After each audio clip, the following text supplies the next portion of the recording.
Berfirmanlah dalam nama Tuhan Yesus. Yang siap dengar firman Tuhan sama-sama katakan amin. Silakan duduk Bapak Ibu Saudara yang saya kasihi. Shalom. Apa kabar? Baik, Ya, puji nama Tuhan. Kita ada di bulan yang baru, bulan Oktober. Bulan ini bulan yang sudah beber, tapi yang pasti bahwa bulan ini baru ya, tanggal 9 kalau tidak salah. Ya, puji nama Tuhan. Sebelum kita akan perjamuan kudus, karena ini kalender Gereja Bethel Indonesia, setiap awal bulan kita perjamuan kudus, maka firman Tuhan akan berkaitan dengan tentunya pengorbanan Tuhan Yesus. Oleh karena itu sama-sama kita membuka Alkitab Yohanes pasal yang ke-19, Yohanes 19 ayat 28 sampai dengan ayat yang ke-30. Sama-sama kita buka Injil Yohanes pasal yang ke-19 ayat 28 sampai dengan ayat yang ke-30. Lembaga Alkitab Indonesia memberi judul Yesus mati. Saya akan baca, Bapak Ibu Saudara bisa simak. Kita akan menggali, mengekstrak kebenaran yang luar biasa yang terkandung dalam perikop firman Tuhan ini.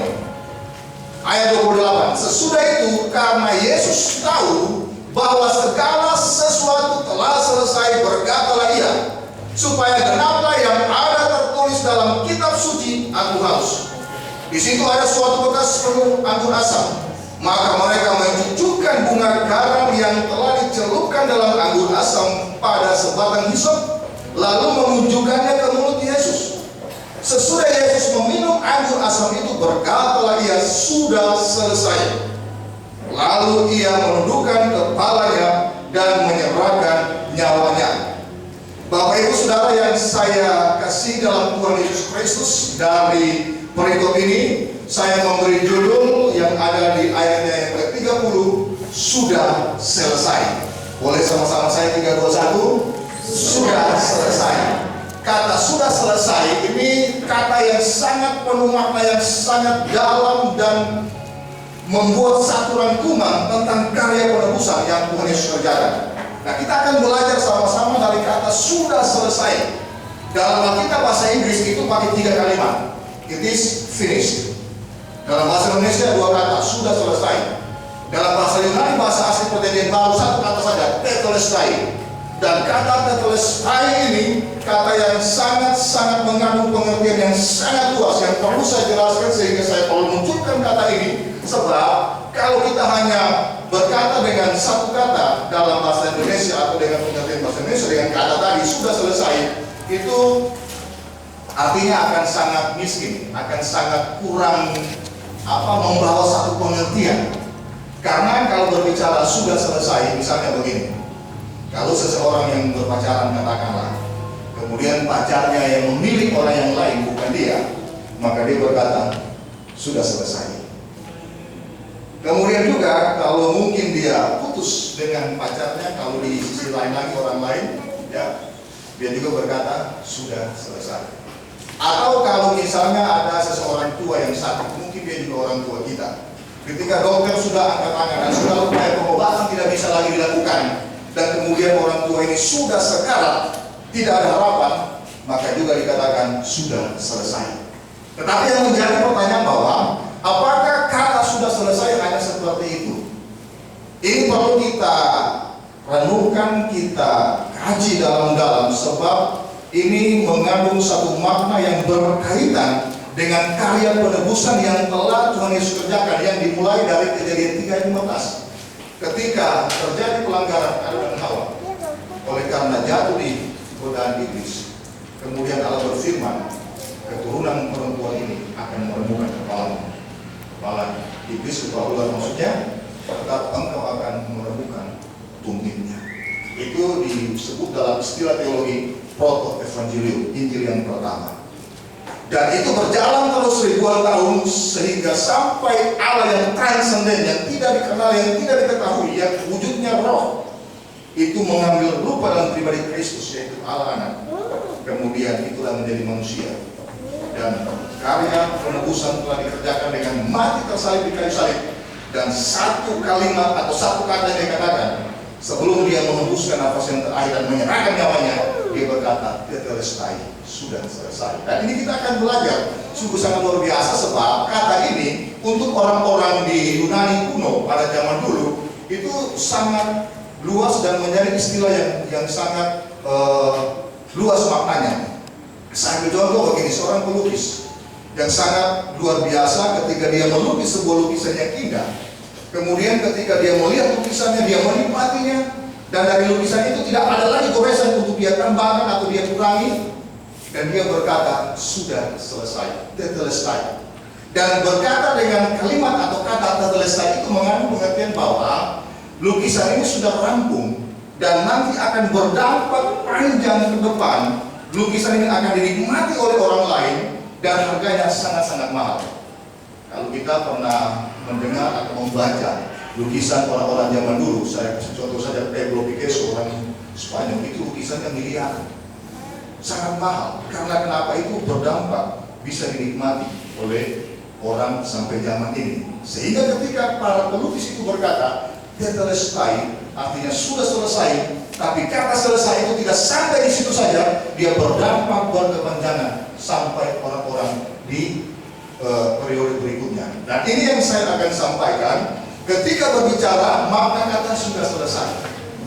Dalam kalimat ini saya akan menjabarkan bahwa kata tetelestai atau kata sudah selesai itu merupakan kesempurnaan ganda. Saya ulang, kata atau tetelestai dalam bahasa Yunani atau di Indonesia sudah dikatakan sudah selesai terjemahannya, itu berbicara tentang kesempurnaan ganda atau kesempurnaan yang double. Kesempurnaan yang double seperti apa dalam kandungan kata tetelestai ini? Nah, inilah yang saya akan jelaskan. Yang pertama, perhatikan Bapak Ibu Saudara, arti kata sudah selesai. Yang pertama berbicara tentang ketaatan yang sempurna. Sama-sama 3, 2, 1. Ketaatan yang sempurna. Kita akan belajar kata ini sebab akan berimplikasi, akan berdampak dalam praktek kehidupan kita untuk meneladani pribadi Kristus yang luar biasa itu. Dan kenapa saya katakan berdampak? Karena ini akan membawa kita kepada satu keadaan untuk kita menikmati kehidupan yang kekal. Sehingga ketika Yesus berkata sudah selesai, dia sementara menyampaikan, sementara menyatakan, sementara memberikan satu statement bahwa ketaatannya sempurna. Bapak Ibu Saudara, kata tetelestai itu kalau bahasa Yunani dia punya pengembangan. Akar katanya dasarnya teleo. Kata teleo itu artinya mencapai tujuan akhir. Artinya dia mencapai tujuan akhir atau dia menyelesaikan, atau arti katanya menjadi sempurna. Itu namanya teleo. Kata dasar dari tetelestai. Dan ini berbicara tindakan yang sudah dilakukan oleh Tuhan Yesus yang menyatakan keberhasilan dari apa yang telah dikerjakan. Atau dengan kata lain bahwa keberhasilan dari sebuah tindakan. Berarti ketika Yesus berkata sudah selesai, itu merupakan satu kesempurnaan, satu keberhasilan dari tindakan yang dia kerjakan. Dan keberhasilan ini yang saya akan sampaikan, apa yang Yesus lakukan ketika dia melakukan tindakan sampai akhir. Itu satu kata yang namanya taat. Sama-sama bilang saya taat. Bapak Ibu Saudara, kata taat yang kita katakan. Kalau kita membuka Filipi pasal 2 ayat yang ke-5 sampai yang ke-8, bisa dikatakan hendaklah kamu dalam hidupmu bersama menaruh pikiran dan perasaan yang terdapat juga dalam Yesus Kristus, yang dia dalam rupa Allah, perhatikan, tidak menganggap keserupaan itu sebagai milik yang harus dipertahankan, tetapi dia mengosongkan dirinya, menjadi manusia dan taat sampai mati di kayu salib. Perhatikan, Allah yang transenden, yang tidak kita tahu, bisa kita kenal dalam Tuhan Yesus Kristus. Hanya di kekristenan yang seperti ini.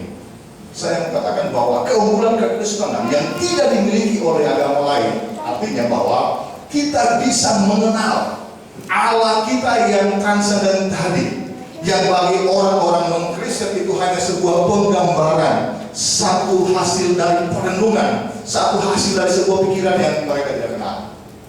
Sehingga ada agama yang menggambarkan bahwa ketika alam ini misalnya bergolak, berarti ada satu kekuatan yang namanya dewa yang marah. Saya tidak perlu bilang namanya, nanti akan menyeret atau ke agama lain. Kalau namanya ada sesuatu yang kelihatan luar biasa diciptakan oleh Tuhan, ada dewa yang menciptakan. Nah ini itu hasil perenungan. Tetapi Allah kita, dia transenden, artinya tidak diketahui. Tapi ketika dia menyatakan diri dalam pribadi Yesus Kristus, kita kenal. Dan pribadi itu pribadi yang mengosongkan diri. Allah yang transenden tadi dia mau menjadi manusia. Sehingga kita kenal dalam Yesus Kristus. Dan dalam hidupnya sebagai manusia 100% dia bisa tahu. Nah ini sesuatu yang harus kita gumuli bersama, sebab ketika berbicara ketaatan, ini bisa memunculkan banyak penafsiran di sini. Orang yang taat tentunya ada ketentuan yang diikuti, kan begitu. Dan berbicara tentang Tuhan Yesus, ini dalam perdebatan teologis bahwa Yesus itu bisa tidak taat atau tidak. Atau pertanyaan yang lebih lagi dalam lagi, Tuhan Yesus bisa berdosa atau tidak? Nah ini dalam bangku teologi banyak pertanyaan. Ada yang bisa bilang tidak bisa berdosa. Nah ini paham-paham teologi banyak. Nah ada yang bilang bisa berdosa. Kalau saya tanyakan ini kepada jemaat, saya akan dua jawaban. Tapi kalau pemahaman saya, Yesus itu bisa berdosa, tapi dia memilih tidak. Yesus bisa tidak taat, tapi dia memilih taat. Ini akan banyak perdebatan. Dia kan Allah 100%, mana mau bisa dia tidak berdosa? Saya mengatakan bahwa kalau Yesus itu dia tidak bisa berdosa, dia tidak bisa untuk taat, untuk apa kita teladani? Karena itu kan sudah diskenariokan, itu kan sudah direkayasa oleh Bapa di surga. Tetapi kan tidak demikian. Kalau dia berkata dia taat sampai mati di kayu salib, berarti ketaatan itu bukan ketaatan rekayasa. Berarti ada satu tindakan yang dia pilih untuk dia lakukan, dan dia bisa untuk tidak taat, tapi dia memilih untuk taat. Nah ini yang harus kita renungkan baik-baik, supaya bahwa standar taat dan kemudian itu ada pada pribadi Yesus, sehingga dia layak untuk kita teladani. Kenapa? Karena dia bisa untuk tidak taat, tapi dia memilih untuk taat. Nah, saya mengatakan bahwa mencari taat itu perjuangan. Untuk mencari taat itu proses, tidak gampang. Level ketaatan kita berbeda-beda. Karena kenapa? Karena ada satu perjuangan, ada satu proses yang harus kita lewati untuk melawan sesuatu namanya ketidaknyamanan. Sebab kalau berbicara tentang ketaatan atau berbicara taat, itu tersirat atau menyeratkan ada satu keadaan yang sangat yang nyaman. Ada satu keadaan yang membuat kita nyaman, kemudian ketika kita untuk melawan itu atau mengambil sikap yang tidak nyaman, itu tidak gampang. Dan saya mau katakan lebih jelas lagi begini.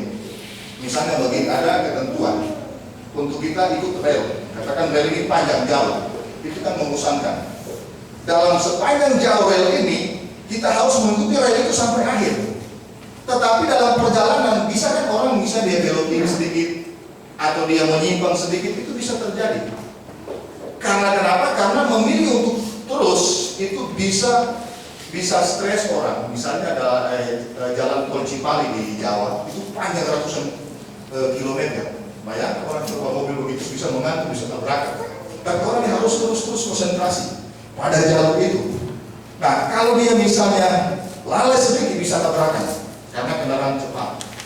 Nah, di dalam menuju rel ini kita ada satu ketetapan.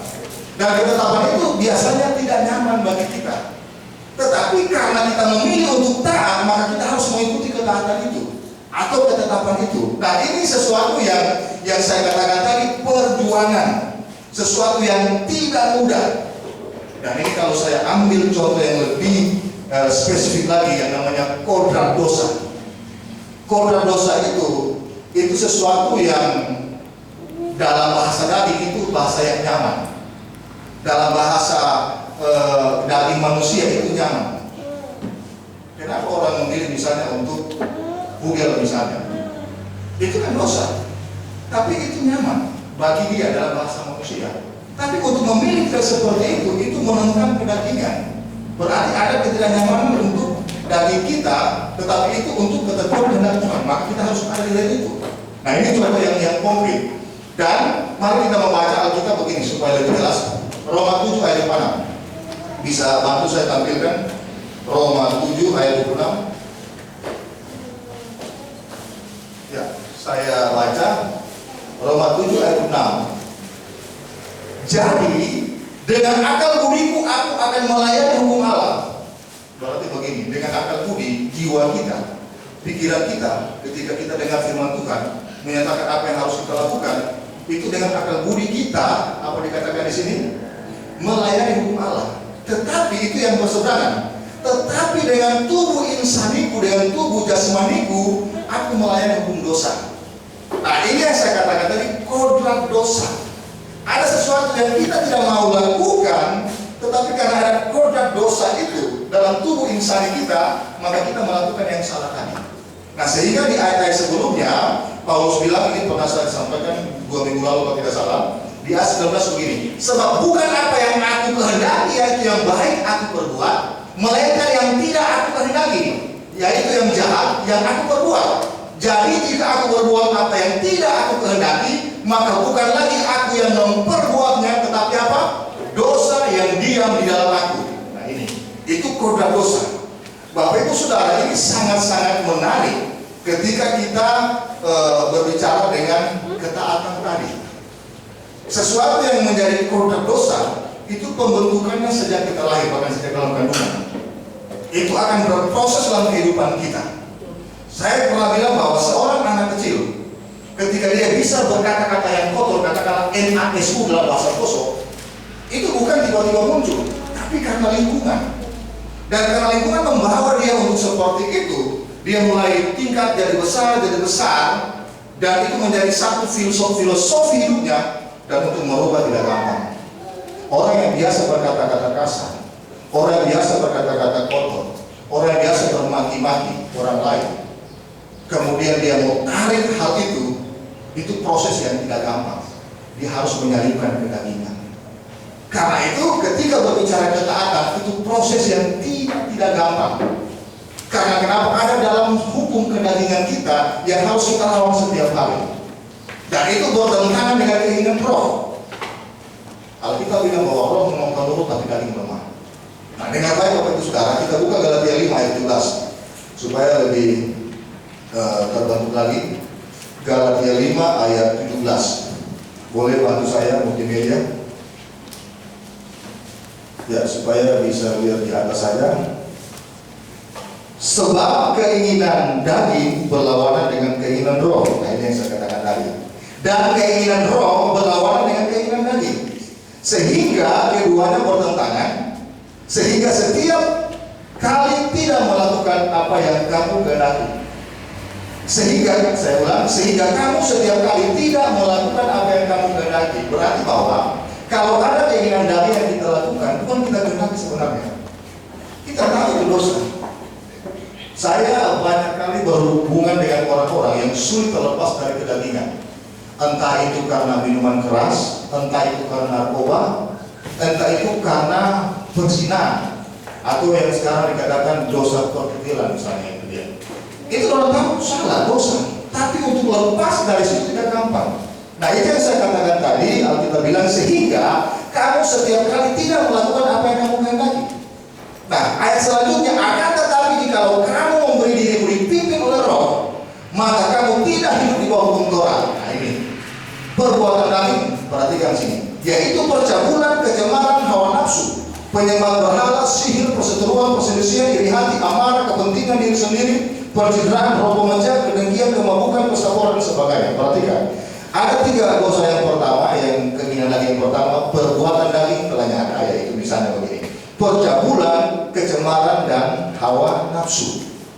Bapak Ibu Saudara, ini kodrat yang ada dalam hidup manusia siapapun juga, walaupun orang sudah lahir baru, sehingga kodrat itu jangan dibuahi, harus dilawan. Nah, proses pembentukan ini sebenarnya dari lingkungan kecil. Seseorang yang terjebak, katakanlah dengan dosa percabulan, itu karena dari kecil dia senantiasa terbiasa dengan pornografi misalnya. Itu akan membentuk area berpikirnya. Seseorang yang terbiasa, katakanlah waktu kecil, dia misalnya kata-kata kotor sama siapapun termasuk orang tua, itu akan terbawa. Ketika bawa dalam lingkungan hidup, bahkan ketika dia sudah bertobat sekalipun, itu akan ada kodratnya, walaupun mungkin sudah melemah, tapi sewaktu-waktu bisa muncul. Coba perhatikan saya dan saudara, termasuk kita jujur saja. Kalau ada kita dalam satu kondisi, ada misalnya kita disakiti atau diperlakukan tidak adil, atau ada orang yang merugikan kita, itu kita bisa bereaksi. Kalau kita tidak tahan emosi, kemudian kita terus terbawa, itu akan terbuahi dari sebuah tindakan. Orang bilang, "Anak belum tahu kita, anak belum kenal siapa kita." Nah, kalau sudah bicara begitu ya, itu sudah mulai muncul itu. Ya, anak jual kita beli, ya sudah mulai naik tingkat lagi. Ya, cuma anak yang bisa. Kalau macam orang yang panas bilang, atau kalau bilang orang misalnya bilang, "Oh, anak kita kasih hancur panganan," itu kan menyakitkan. Kalau kita rasa kita mampu, karena kira itu cuma pukul batang pisang, nah, kan begitu kan? Artinya sudah mulai timbul. Dan ini kalau terus diladeni akan menimbulkan pencitraan tadi dalam kalimat yang selanjutnya. Hal ini dia muncul sebenarnya dari lingkungan kecil. Ketika kita masih kecil dia terbawa. Bukan cuma hal ini, banyak hal lain yang sudah daftar, amarah, iri hati dan seterusnya. Itu sebenarnya terbentuk dari kita masih kecil. Dan ketika kita sudah tua, kemudian kita menjadi anak Tuhan, untuk merubah itu seketika tidak gampang. Nah, ini yang saya katakan tadi, perlu perjuangan. Dan kembali kepada apa yang Tuhan Yesus katakan, dia memilih untuk taat. Dan oleh karena itu saya pula harus menyatakan di sini bahwa ketaatan ini berproses dan harus kita berjuang.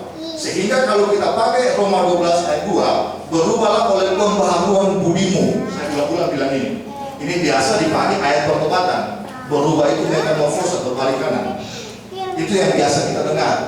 Tetapi seringkali ada satu tahapan yang lupa dijelaskan, bahwa berproses itu tidak bisa serta-merta seperti membalikan telapak tangan, tidak gampang. Seorang yang pemarah temperamen tiba-tiba dia berubah tidak gampang. Itu saya. Untuk berubah menjadi kata-kata yang lembut tidak gampang. Saya ulang-ulang bilang, kata-kata saya seringkali dalam respon reaksi, misalnya kalau meresponi sesuatu, saya rasa itu sudah halus, tapi bagi istri saya menyakitkan. Dianggap saya kasar. Saya ngomong kasarnya, padahal cuma penekanan. Kenapa? Karena ini terbentuk dari lingkungan hidup sejak kecil, yang ketika merubah, ketika bertobat menjadi hamba Tuhan, itu prosesnya panjang.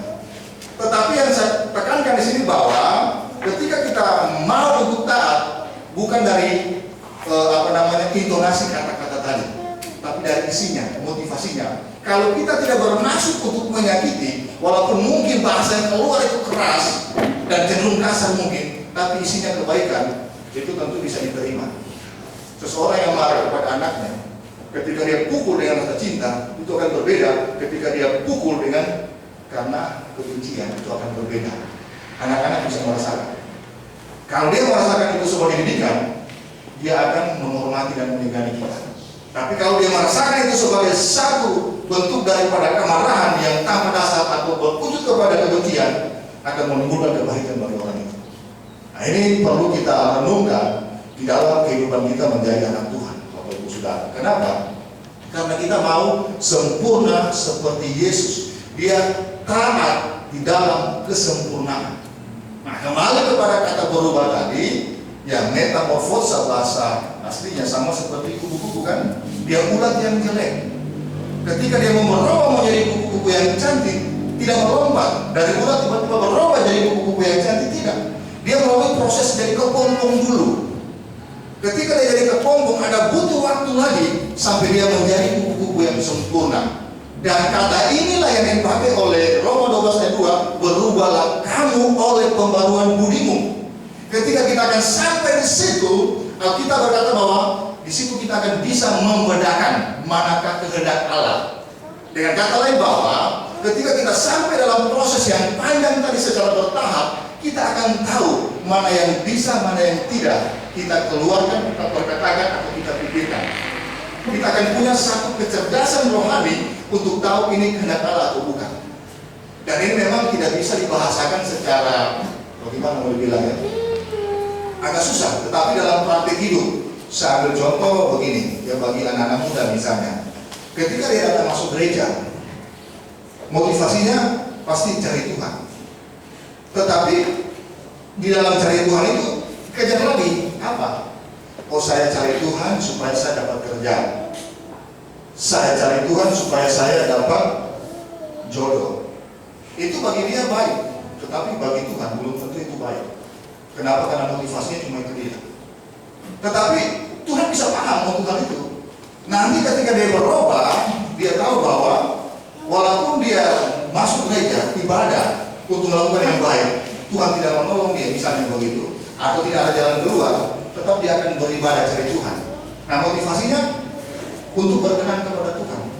Maka kalau sudah demikian, Tuhan akan melihat apa yang menjadi motivasi kita. Dan seterusnya kita akan dibawa kepada yang berkenan yang kita kerjakan.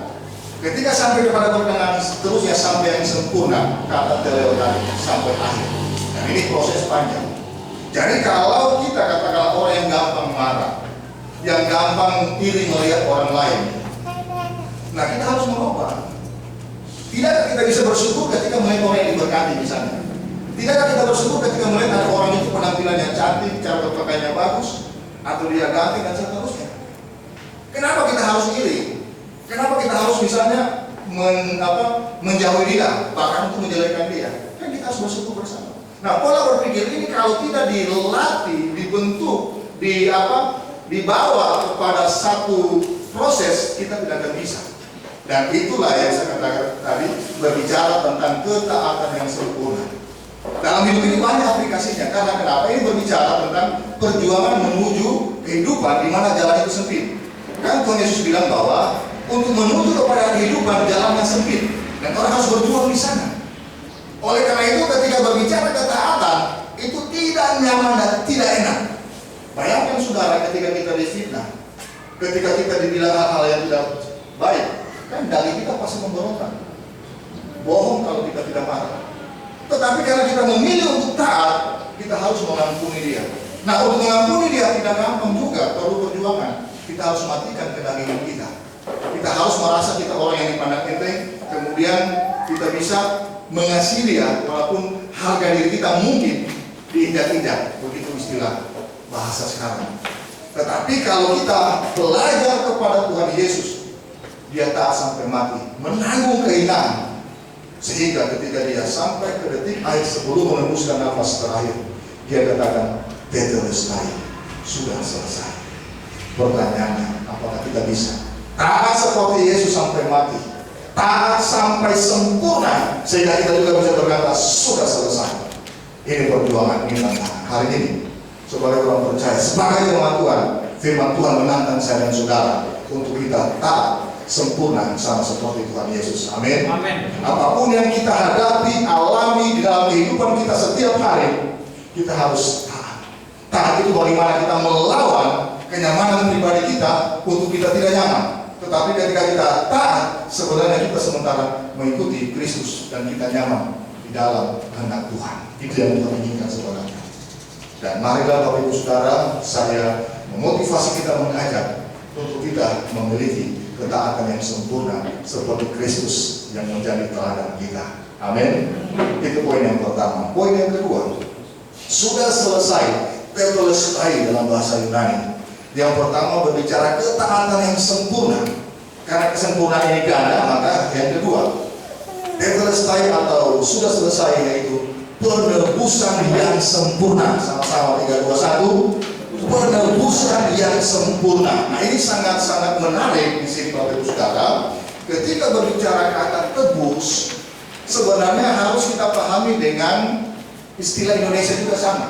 Ya, kalau saudara punya kebutuhan uang misalnya, dan belum mempunyai uang, kemudian ada situ katakanlah emas dari kalung anting-anting, bawa di Pegadaian sana, ya. Bawa di Pegadaian misalnya 1 gram berapa harga emas. Kemudian ditaksir katakanlah 500.000, ya. Itu ketika 500.000 kemudian kita taruh di emas kita di Pegadaian, kita sementara berhutang di sana. Kita berhutang di Pegadaian. Nah, nanti sampai jangka waktu tertentu untuk kita mengambil emas tadi, kita harus namanya menebus dengan senilai uang 500.000 tambah bunganya, kan begitu. dan nilai penebusan itulah yang menjadi harga dari benda itu. Sehingga ketika dikatakan penebusan dalam bahasa Tuhan Yesus dan itu sempurna, sudah selesai, berarti ada hutang kita. Apa hutang kita? Itulah kesalahan kita. Itu hutang. Kita berhutang ketika Yesus menebus kita dengan darahnya yang mahal, yang kita akan ingat dengan perjamuan kudus. Berarti dosa kita, kesalahan kita sudah ditebus. Dan bagi orang-orang di Palestina atau Semitik atau orang-orang di Israel, mereka selalu membuat satu analogi menyamakan bahwa kesalahan itu sama dengan hutang. Itu pemikiran mereka. Kalau Bapak Ibu Saudara menghafal doa Bapa kami, ada kata begini, ampunilah kami karena kesalahan kami, seperti kami juga mengampuni orang yang bersalah kepada kami.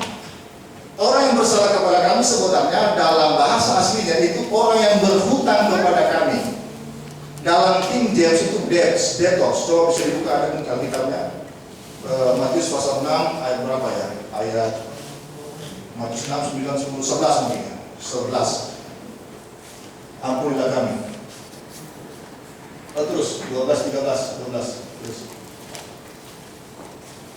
Nah ini, coba bahasa Inggris ada, King James. Nah itu.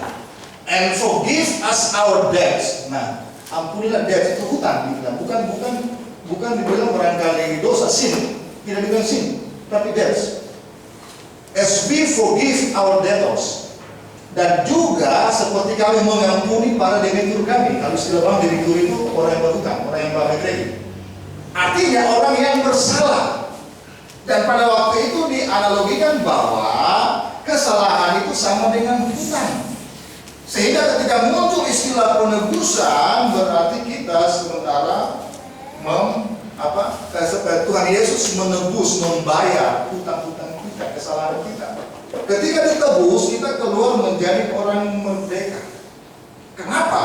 Ketika berbicara hutang, itu mengikat. Kodrat dosa itu mengikat. Kebiasaan yang salah, kemudian dia menjadi filosofi hidup, menjadi prinsip hidup, itu hutang, itu kesalahan. Saudara kalau punya kodrat dosa, kesalahan yang kita rasa itu sebagai prinsip dan kita anggap itu kebenaran, misalnya begini. Dia belum tahu kita. Kalau kita sudah bilang A, tidak bisa dibantah lagi. Itu prinsip. Seringkali kita juga merasa kok seperti betul itu. Kalau A, jangan jadi B, jangan abu-abu. Tetapi seringkali yang kita anggap A itu prinsip, sebenarnya ego kita. Sebenarnya rasa keakuan kita. Dan karena kita menganggap itu sebagai satu kebenaran dan menjadi prinsip, maka kita tidak sadar itu sebenarnya dosa. Nah ini kalau kita mempunyai filosofi tentang hidup ini, coba kita refleksikan dengan firman Tuhan. Jangan-jangan yang kita anggap prinsip itu sebenarnya satu kesalahan, itu kedagingan, itu kodrat dosa. Nah kita harus menghargai apa arti penebusan, sehingga jangan kita anggap dosa itu kebenaran. Dan kembali kepada kata tetelestai tadi, sudah selesai. Itu kalau kita lihat dalam istilah bahasa Indonesia itu tidak punya tensis. Artinya misalnya sudah selesai dulu sekarang sampai besok sama dengan kata. Kalau saya bilang saya makan nasi hari ini dengan saya makan nasi kemarin, kata makannya sama. Saya makan nasi, I eat rice today. Gitu kan, eat bahasa Inggrisnya makan. Tapi kalau kemarin saya makan nasi, kata kerjanya bukan eat lagi, ate. Begitu, karena ada pembagian waktu. Nah, dalam bahasa Yunani pun juga itu lebih sempurna. Ketika dikatakan tetelestai, sudah selesai, bahasa Inggris bingung menerjemahkan. Harusnya dia present perfect tense atau past tense, sudah selesai pada waktu lampau. Karena tidak bisa dicari padanannya, dipakai kata it is finished. Itu present tense dalam bentuk pasif. Maksudnya begini, karena untuk menggambarkan bahwa sudah selesai itu bentuk sekarang ya. Ketika besok lagi bentuk sekarang, artinya berlangsung terus. Tetapi kalau di dalam pengertian bahasa Yunani itu sudah selesai, artinya sudah sempurna pada masa lalu, tetapi dampaknya akan terasa pada masa sekarang dan juga akan terasa seterusnya. Itu namanya sudah selesai. Karena pengertiannya berbeda. Saya contoh begini supaya kita mengerti. Misalnya begini, kalau orang bapak rasawan, memaras itu sudah selesai. Tetapi selesainya tidak berdampak panjang. Kenapa? Karena bulan depan berikutnya panjang lagi, mau dibalas lagi. Berarti belum selesai dong. Dan kalau dikatakan sudah selesai, seperti lukisan tadi, orang yang melukis, dia melihat sudah selesai, itu dampaknya sampai hari ini. Karena orang bisa menikmati lukisan itu, bisa menikmati bahkan yang mahal. Dan ketika Yesus berkata sudah selesai, karya penebusannya itu bukan cuma sampai pada waktu lampau, pada waktu itu, tapi dampaknya sampai hari ini. Ketersediaan penebusan itu bukan cuma sampai dulu, bukan cuma sampai hari ini, sampai seterusnya. Dengan kata lain bahwa penebusan itu selalu tersedia apabila kita jatuh dalam dosa. Betapa luar biasa. Tuhan mengerti, memahami keterbatasan kita, sehingga kita berproses untuk menjadi sempurna tadi. Ketika kita minta ampun, Tuhan sudah tebus, sudah selesai. Tapi besoknya kita lakukan lagi. Tuhan bilang sudah selesai. Cuma persoalannya jangan sampai kita sudah menutup mata, kita yang tidak selesai. Pengampunan selalu tersedia. Tetapi untuk kita meresponi hal itu harus nampak. Jangan hari ini kita berdosa, kita minta ampun sesuatu, udah dosa tadi, besok kita lakukan lagi. Saya banyak kali berhadapan dengan orang-orang yang terjebak dalam penyimpangan seksual, ya, dalam bentuk apapun juga. Dan ketika melakukan konseling, saya cuma bilang begini: kalau kamu jatuh ke dalam dosa lagi, jangan sungkan-sungkan kasih tahu saya, rahasia saya akan jalan. Kenapa? Seringkali mereka orang seperti ini mundur dari gereja, mundur dari Tuhan, karena mereka melihat sosok Tuhan yang mereka ingin tahu itu ada pada orang yang bukan konseling. Ketika langsung ditekan dia kan mereka diampuni, itu salah dosa. Padahal kedagingannya belum mampu untuk selesaikan itu. Besok ketika dilakukan, dia akan sungkan untuk datang minta ampun. Dia akan sungkan untuk mengakui, karena pasti dia akan dihakimi, pasti dia akan disalahkan. Padahal kata penebusan tadi, tetelestai sudah selesai, itu berlangsung terus. Tuhan paham dalam hati kita. Kalau saya dan saudara orang yang gampang marah, orang yang gampang emosi, gampang membenci, kita akui ya Tuhan, Tuhan pasti ampuni. Besok lagi kita masih membenci, Tuhan ampuni. Tetapi harus ada perubahan tadi. Sebab kita harus menghargai penebusan tadi. Kata penebusan kalau bicara zaman dulu itu budak. Seorang budak yang telah ditebus, dia menjadi orang merdeka, dia bisa pergi menjadi orang merdeka apapun yang dilakukan. Tetapi budak yang tahu diri, dia akan mengabdi kepada tuannya yang begitu baik, yang begitu murah hati, mau membebaskan dia dari kata budak, sehingga dia membayar serupa nilainya kepada pemilik atau tuan yang lama, yang jahat dan kejam, supaya dia jadi bebas, kemudian dia bisa mengabdi kepada tuan yang baru.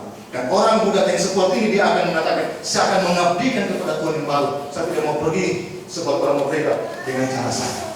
Dan saya sebagai, dan saudara sebagai orang Kristen, orang percaya, kita ditebus oleh Kristus, oleh darahnya yang mahal, maka kita harus menjadi hamba kebenaran dan mengabdi kepada Yesus Kristus itu.